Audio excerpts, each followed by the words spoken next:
I'm going to just start the recording. Do we have anybody on this call while we wait that is a Gold Quill winner already, out of curiosity? Besides Gabi. She's like the ultimate winner. Not yet. Oh, Jennifer?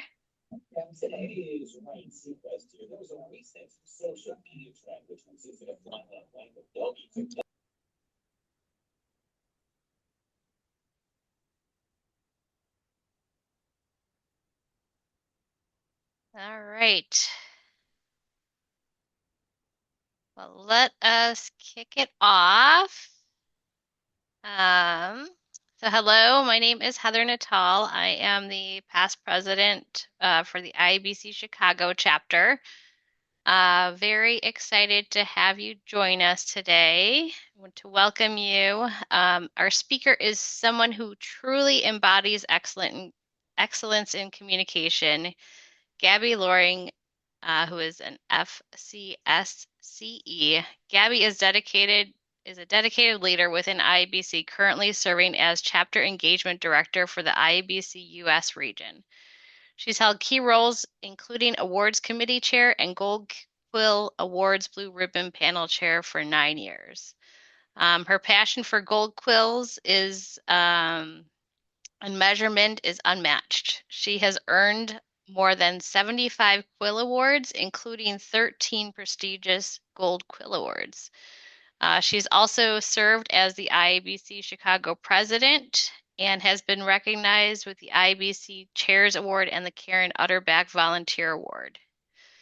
Earlier in 2025, she was named a fellow by the Center for Strategic Communication Excellence. And then in her professional role as managing consultant with Gallagher, Gabi partners with clients to develop and implement complex multimedia strategies for HR, change, and benefits communication. We're excited to learn from her expertise today. So please join me in welcoming Gabi Loring.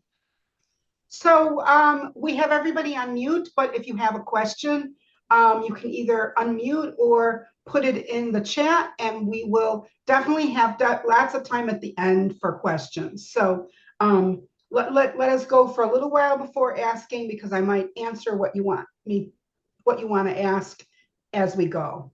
So I'm going to share my screen, but it really helps if you hit the share button before you go to share your screen, because otherwise you're sharing with yourself, which really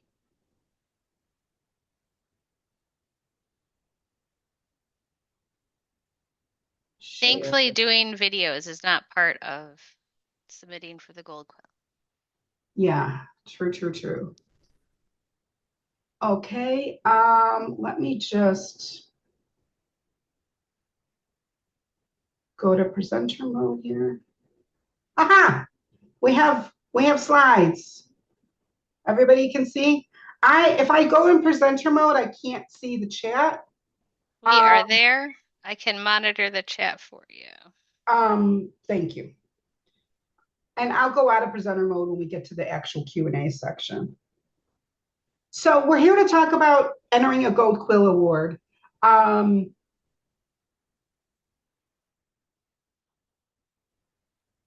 not going to go over absolutely everything about entering a Gold Quill, but I'm going to highlight some of the important key facts. There are lots of resources on the IABC website for you on how to enter that will have all the details. So make sure that you do read up on the rules and look at the categories and all that. But I'm going to walk you through the different sections. Hang on a second here. This is making it really hard to read my slides. I'm going to have to put us down here. The IABC Gold Quill Awards are like the Oscars for communication professionals. It's your stamp of approval. You need to, you know what? Unless you guys have a problem with it, I'd rather. Can you guys see okay if I don't do presenter mode? Yes. Is this okay for everybody? I Yeah, think, maybe just zoom in a little bit so it's at 100% instead of the 70. yeah, let's do that.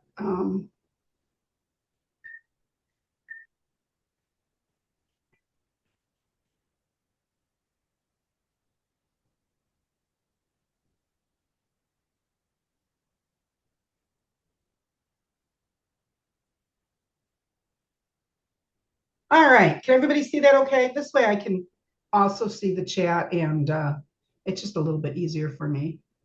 Yep. Okay, actually I still can't see the chat, but that's okay.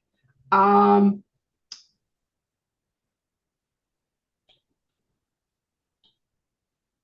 okay, so there's 4 divisions that you can choose from and 30 categories. Each entry includes a work plan or questions and a work sample. The 4 divisions are communication management, communication research, communication training and education, and communication skills.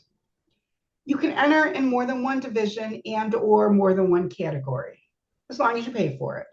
However, make sure that you tailor your work plan to the specific division or category that you're entering. For example, we have entered often a specific part of a project that has its own measurement and results in the communication skills category, as well as the full campaign that also has measurement and results in the communication management section. So you can enter in more than one. That's just an example, but that's something that I've done in the past. Entries are evaluated by international blue ribbon panels. Typically, the US entries are evaluated by people in other countries, and the US evaluators evaluate the entries in other countries. The reason we do that is so that we have less chance of a conflict of interest. Meaning, if you are in Chicago and you're evaluating somebody else in Chicago, chances are you know them or their company or whatever. So we want to make sure that it's as unbiased as possible. Speaking of which, we use rubrics in our evaluation to help us be consistent across the world in evaluating these. And Heather has evaluated here in Chicago on my blue ribbon panel for many, many years as well. So this is an example of the rubric for business need and communication opportunity, the first section that you will fill out in your work plan. Each entry is evaluated by 2 trained senior evaluators who provide a rank and a written feedback for each section of the work plan and for your work sample as well. Divisions 1, 2, and 3 are scored on these sections. 1, business need and opportunity. 2, stakeholder analysis. 3, goals and objectives. 4, solution overview. 5, implementation challenges. 6, measurement and evaluation. Now, if you've been paying attention and hearing those, you'll realize this is really setting you up to learn how to be more strategic in your thinking if you don't feel like you're that strategic. If you do all these things, you have now set yourself up to have a very strategic communication project. So knowing that you want to enter gold at the beginning of a project, making sure that you have the right measurement set up already, and thinking about these as you're doing a project will really help you to be a better strategic communicator. So in addition to winning, you get that kind of process going, and it's really a good learning tool. So your evaluators, as I mentioned, are evaluating on a 7-point scale of excellence. We start at 4, middle of the road, and then we rank up higher or lower based on what the rubrics say for that particular section, how we feel the project fits in this scale. But we always start at a 4. So if you want to get an award of excellence, you have to get a score of 5.75 or higher. If you want an award of merit, you need to have at least 5.25. And how that's scored for divisions 1, 2, and 3, it's half of the score is on the work plan and half of the score is on the work sample.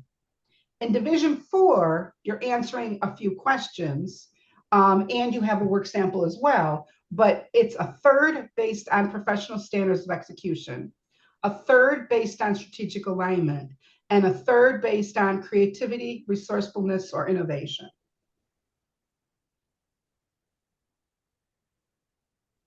So let's go through those sections of the work plan. You want to identify the business need or opportunity. It's the why and the what. What are you doing and why is it so important? You want to give information about the organization itself and what its purpose and vision and mission and goals are to help the person understand how the project fits within the company as a whole or within the department if it's a department thing. So why do you care about this initiative? What are the how does it support the business goals or department goals? What's the risk of not doing it? What's the pushback that you might anticipate? What research did you use to substantiate the business need? So think about all those things and address those in that section. The next section is stakeholder analysis. You want to include your primary and secondary audiences, and of course tertiary too if you have them. You want to provide characteristics about your audience, what their knowledge of the topic might be, what their education level is, their location, their demographics, psychographics, preferences, attitudes, opinions, motivations, anything that will help the evaluator understand who your audience is and how you came up with your plan based on what their needs are. You want to provide any information on research used to inform your project and about your audience as well. And you maybe might want to address if the message is delivered by somebody, why you pick that person, how they're received. For instance, some companies, the CEO is very well respected and messages from them land really well. Other companies, not so much. Maybe it's the line manager that's delivering the message. So whoever is the messenger, why did you pick them? If there is a specific messenger of your tactic. I'm going to spend the most time talking about meaningful goals and measurable objectives. This is an area that a lot of people miss on and get dinged on. And if you don't have measurable goals and objectives, it's going to affect not just this section, but other sections as well, because it's hard to see how you did on a project if you can't really measure it. So this is one, I'm sure, Heather, you can attest the fact that this is where a lot of people do a miss. So what's the difference between a goal and objective? The goal is the broad thing that you're trying to accomplish. How is it tied to your business goals? And I'll give you some examples of these in just a minute. And an objective is, what does the outcome look like? What does success look like? You want it to be measurable. We often suggest you use the SMART formula, and I will go through that next. But you want to explain why the specific measures were used. For instance, if you say 10%, why did you pick that 10%? I had a project that we entered and won an award for where we had to increase participation by, I think it was 5% from the previous year. And we were told by the CEO, this is what you need to do. So that was how we established that one. So just explaining how you came up with that number is often helpful for the evaluator to know why you picked it. So the SMART formula, it's specific, measurable, achievable, relevant, and time-framed.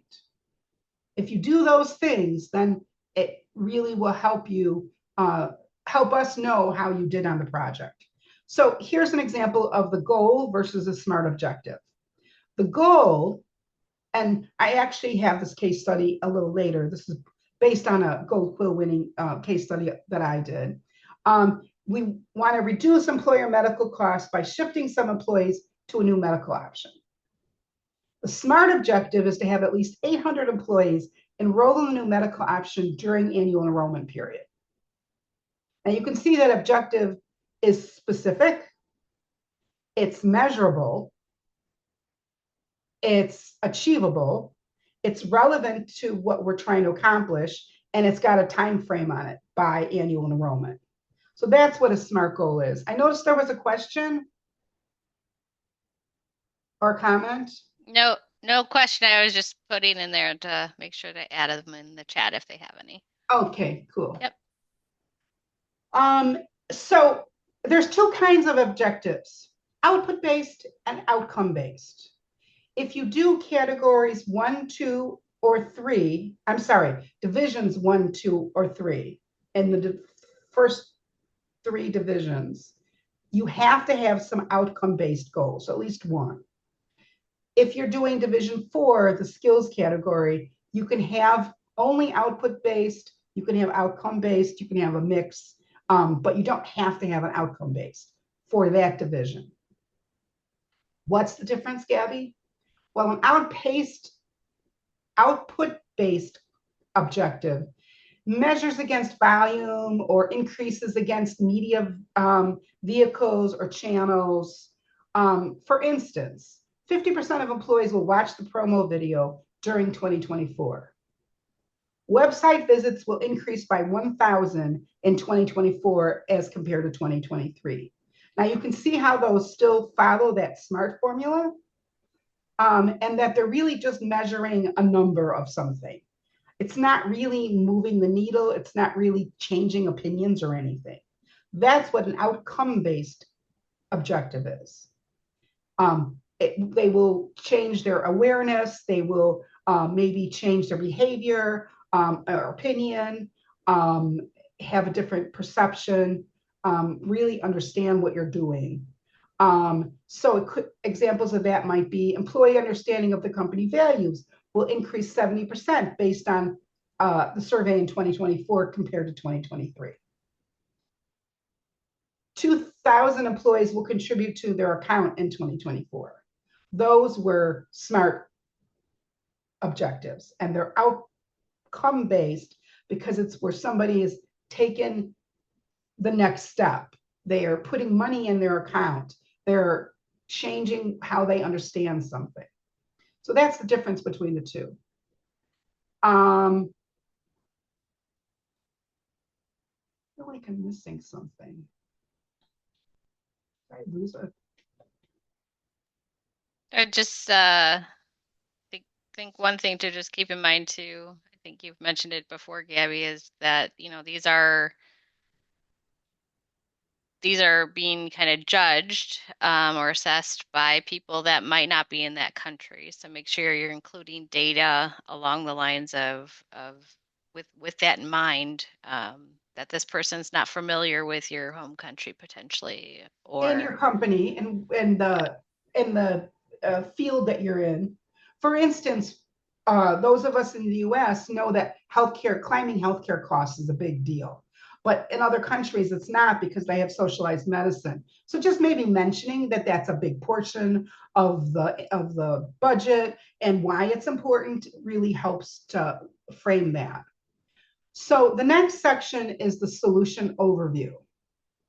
And what that is kind of like an executive summary of what you do.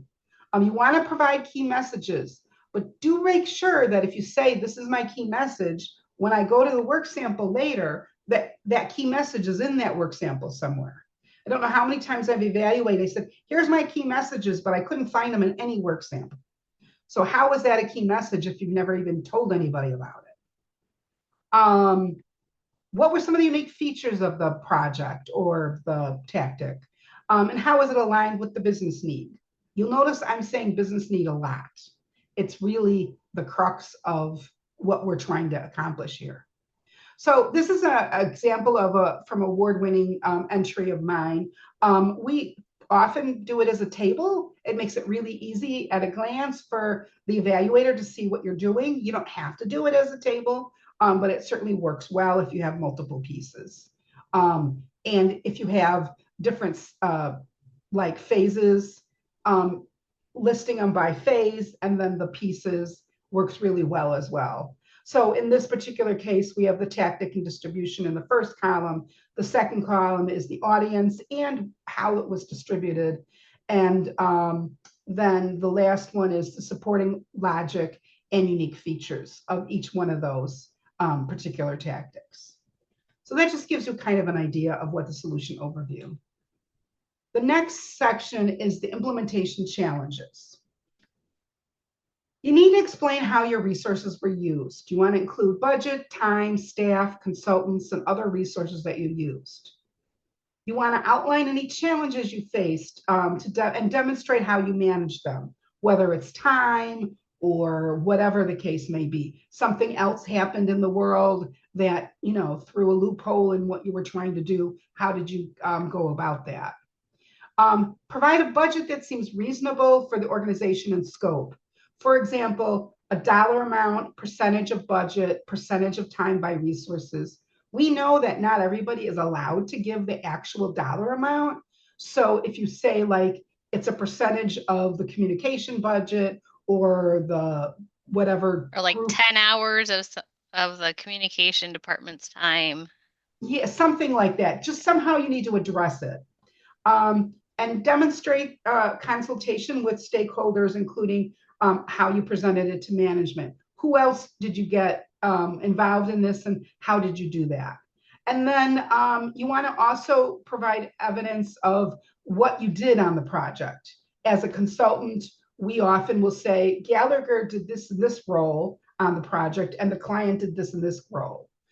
Maybe if you're an internal staff, you might say, my department did, you know, we did this, this, and this, and then the PR department did this, this, and this, or whatever the case may be, if you have other departments involved with the project. If it's a change management project, you were part of a change management team, perhaps, you can mention that as well. This is the section you want to do all that with. The last section is measurement and evaluation. It's how did you move the needle? You want to show how results align with the business need. Divisions 1, 2, and 3, as I mentioned before, must include outcome-based objectives and measures.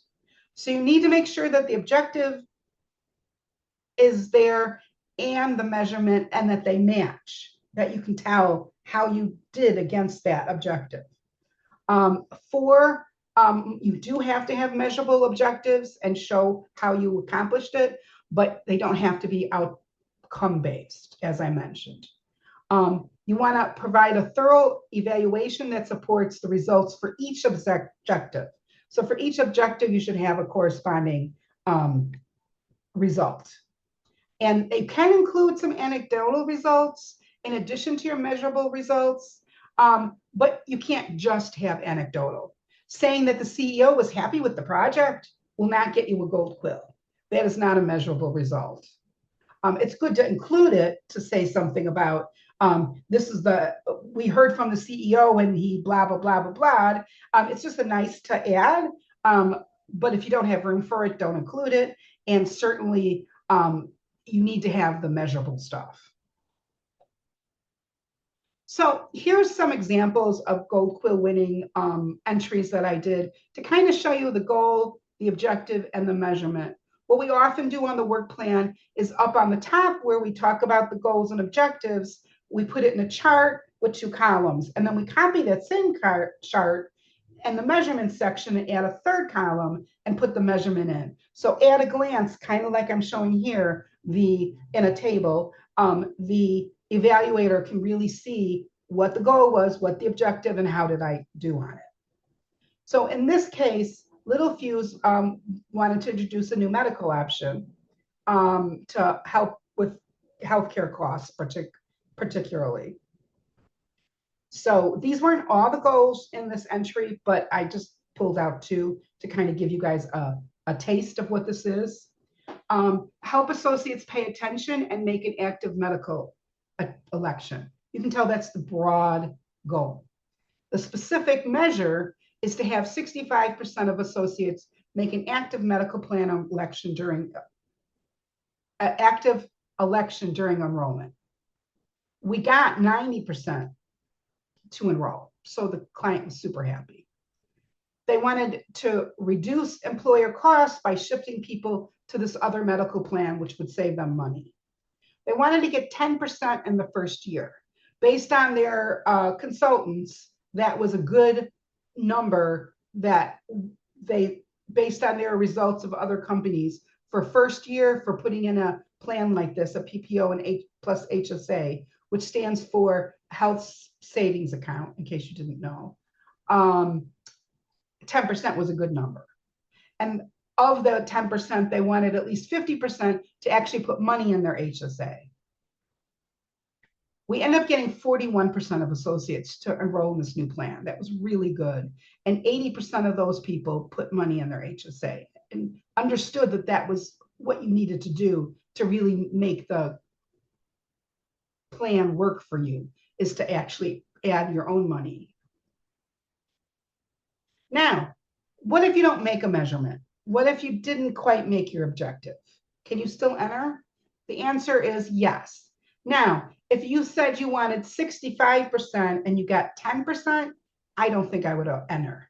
But if I got 60% instead of 65, under measurement, I might say we only got 60%, but the client was still really happy. And we know for next year, some things that we might do to address the shortfall and maybe get more people involved. So something like that.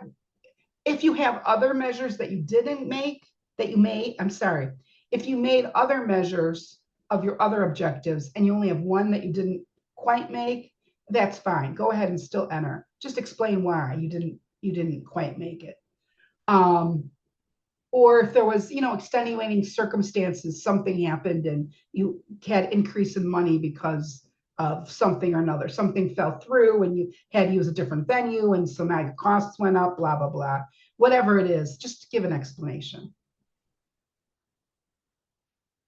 My next example is from Schneider Electric.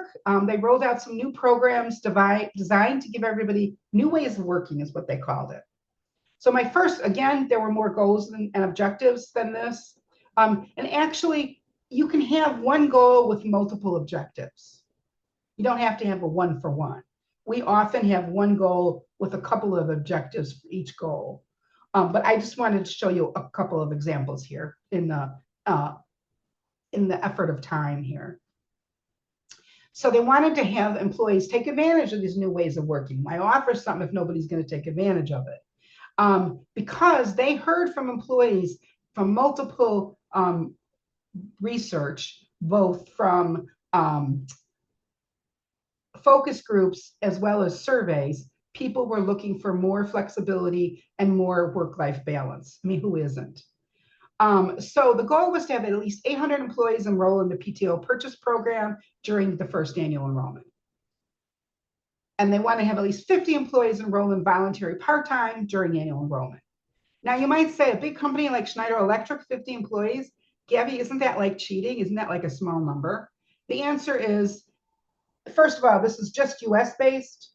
And second of all, it's a very niche kind of a benefit. Not everybody's going to want to go to voluntary part-time. I mean, that's just not something that a huge amount of people are going to necessarily elect. But if they hit that 50 goal and they hit that 800 goal, they were going to save a whole boatload of money for the company. So, and look good because they're now offering all these flexible work programs. So we end up getting 1,798 or 68 employees enrolled in the program for the first year, the PTO purchase, and they got 58 enrolled in voluntary part-time. So what does that translate to? Well, the other goal was to, of course, save costs. What company isn't looking to save costs? By making those goals, they thought they would achieve 1.95 million in savings through employees taking advantage of these programs. Based on what we actually did, they achieved more than 3.4 million in savings for the company. That's powerful stuff. That's really showing the ROI of communications. Before I go into the work samples, is there any questions right now? Feel free to put yourself off of mute and ask any questions. Are there any questions in the chat yet? Nothing in the chat yet. And just to let people know too on the call, like when you're setting this up to apply for the to put in your gold quill, it's kind of section off, so it really makes you think about it when you're entering it. So All right, let's go through the work sample. So as an evaluator, we evaluate the work plan without even looking at the work sample. We just read your work plan and based on what you say, go through the rubrics and score you. So that work plan has to really explain the project without you even seeing the project yet.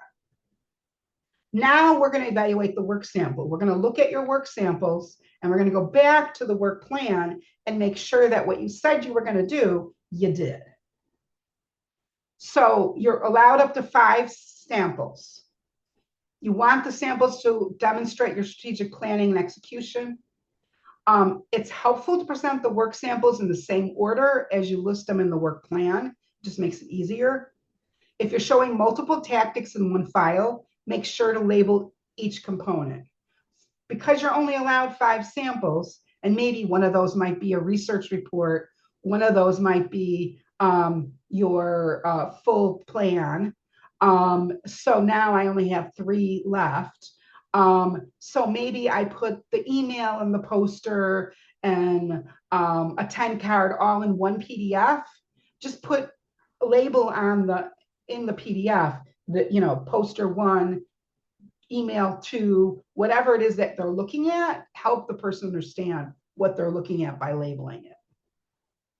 And just make sure you test any links before you submit. If you're putting a link in a PDF, going to a website or a video, and then the person can't get to it because the link's broken, they can't evaluate it. So that's just something to remember.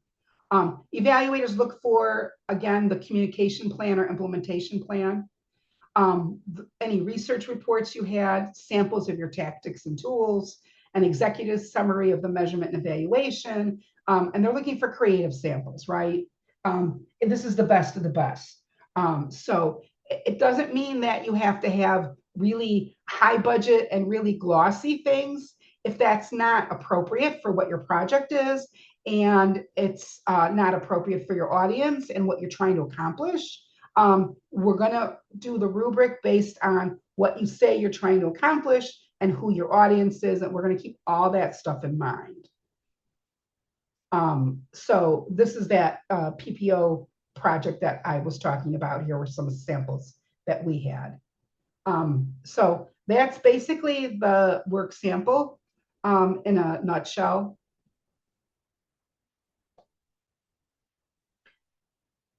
I mentioned that there are lots of things available for you on the IABC Gold Quill website. It's iabc.com/awards and recognition/Gold Quill. Now, if you don't remember that, if you go to the iabc.com and you go to the pull down and you go to Gold Quill, you can get there as well. So just remember iabc.com if nothing else. It has resources including the entry guides for each division. You want to go through that, look at the rubric, see where you think you fall, make sure that you kind of look at that. There's templates for each one of the divisions. And there's examples, there's award-winning examples of work plans to help you see what other people have done. Your deadlines, 10 days from now, January 18th is the regular deadline. If you want to pay a little bit more, you can take the late deadline, which is February 1st. So there's no, you don't get scored differently if you enter now versus the 1st. It's just a matter of how much you pay. So Gabby, we do have a question. Uh-huh. For the work samples, they're asking, would an email be like, would you more likely separate it out like an email being one work sample, a video would be number two, and a poster would be number three? Or would you submit that in an embedded PowerPoint as one work I've sample seen just it all done both. together? I've seen it done either way. Usually the video's separate, but it could be, sometimes there's multiple videos, so they'll do a PDF with maybe a thumbnail of what the video is and then the links for each one of the videos. Again, as long as it's understandable on what the project is. If you only have those 3 samples and you have 5 things you can upload, go ahead and upload, you know, them separately. It really depends on how you want to do it. It doesn't Yeah. matter. Hey, Gabby, this is Beth Bowden. I'll jump in because I sort of had my series of questions around this. We're entering something that has multiple pieces that, we were pulling it together. For other things, we pulled it together in a PowerPoint and shown examples and things like that. If we do it that way, is that then like one work sample, or does that count? One upload, yeah. Okay, so if we do it all in one file in one PowerPoint, and that PowerPoint represents, let's say, 12 deliverables, that's okay because it's one document. Correct. However, okay. I will say, as an evaluator, sometimes those PowerPoints drive me nuts because you can't really see the project like you can on a PDF. They're smaller. You got to blow it up on your computer. You can't really read what's said. So make sure if you're doing it as a PowerPoint, the stuff is big enough that it's readable and that the person really understands what your communication is. Okay, great.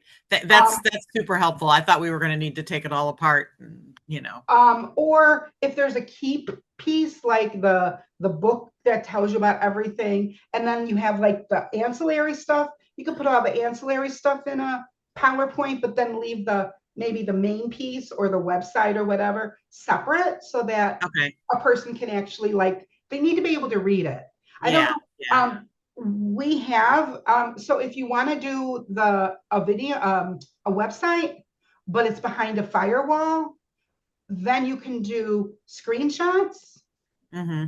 But I've seen websites where they give you the homepage and one other page and that's it. And they expect you to evaluate a whole website based on 2 pages. Like, you need to give a good representative sample. You need to show what the menu is, show the homepage, show the menu, show some of the features that you're talking about. Make sure that you're including that so that, again, the work plan and the work sample have to match. Because if you say one thing in one and you show the other, then, I don't know how many times I've gotten a work sample that's a really good research project that informed the project, but they don't mention it in the work plan. So I can't give them credit for it because they didn't mention it in the work plan. Mm-hmm. So it's a matter of making sure that both pieces help the evaluator understand what they're working on. Does that answer your question? Yeah, it does. I wanted to make sure we were submitting the right work product. So we were actually at the questions anyway. Is there any other questions? I do want a couple minutes at the end to wrap things up. I have a kind of a summary slide, but we certainly have enough time for a couple of questions. Yeah, there's nothing else in chat right now, but feel free to go off mute too and ask your questions. We'll give a couple of minutes in case you are trying to get your thoughts together.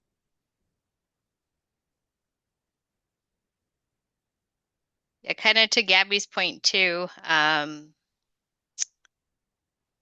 If you are doing a screenshot, make sure your resolution's high enough too, because I have gotten entries in the past where the resolution of the image is very pixelated, so it's very difficult to read. So just something to also keep in mind. I know one other entry I did was with like looking at somebody's intranet. So they had that paywall, and I could only look at like 2 screens, similar to what Gabby said. So it made it very difficult to judge that project. Or, for instance, Beth, another thing, sometimes you're doing a refresh of a website or a brochure, you're totally turning it on its head. Maybe in the PowerPoint, you show some of the representatives previous and the new, because your project's based on upgrading, but then you give the full URL for the new website because you can't really show the old. So that's where you might have two, right? You might have both the PowerPoint that talks about what you did and then the actual website so somebody can go and have the experience themselves. Great. I'll give one more minute if there's any other questions. Otherwise, I'll go to the summary and I'll give you guys about 15 minutes back in your day. Going once, going twice. You're good. So some tips for winning an IABC Gold Quill. Make it clear how aspects were tied to your goals, objectives, and measures. If you haven't gotten anything else out of me from this presentation, that's it. I've said it a gazillion times. Tie your communication to business goals. Have SMART goals tied to results. Even if you do the skills category, you need to say what your objective is and how you did on that objective. Tie it together for the person. Refer to the rubrics in the how to enter guides so that you get an idea of where you might fit. Label your work samples, match the order to the work plan. Use research, include any research you used to inform your project, especially if it's specific research that was done for the project. So you might have started with a focus group or something, include that report. Follow the rules. Divisions 1, 2, and 3, work plan should be no more than 4 pages, not smaller than 10-point type, and you have to have at least a half an inch margins around. Division 4, while you only answer some questions, each section of each question has a specific word count, a word limit, and so you need to make sure you adhere to that. You can upload up to 5 examples. Another thing about the work samples is you don't want to overwhelm. If, for instance, you did a poster series with 2 posters a month, you don't need to show the evaluator all 24 posters. You need to pick a few and say, here's representation of the kind of things that we did. If you did a whole email campaign, maybe you do a few of the emails. You don't have to do all of them. But if you only have a couple, then go ahead and have both. But just don't overwhelm the evaluator. Be kind. Realize that they're doing this for free to help you out. And we just don't, we don't have time or energy to do that. If you did a whole video series, pick the top 5 or something. Nobody's going to sit and watch 20 videos in order to evaluate you. They just can't. Does that make sense? Excuse me. With that, I want to thank you for your time and participation. I put our website here. It's www.ajg.com/employee experience. Starting on February 25th, the 2026 Gallagher's Communication Employee Communications Report will be out. I'm sorry, I tripped over that one, which features findings from our State of the Sector survey that we do each year. It's a great, speaking of research, it's a great piece of research. It really will help you as you're get an idea of trends that are going on right now in communications. It's a great report. It's often quoted. So please do go at the end of February or early March to our website and grab that report because you'll find it really helpful. Thank you so much, Gabi, and thank you all for attending today's session. My name is again Heather Natal. Make sure you're following IABC Chicago. We'll have more content coming up as well as some local in-person events and coffee meetups. Thank you, everybody. Thanks all. 15 minutes to your day. Woohoo! Bye now. Bye.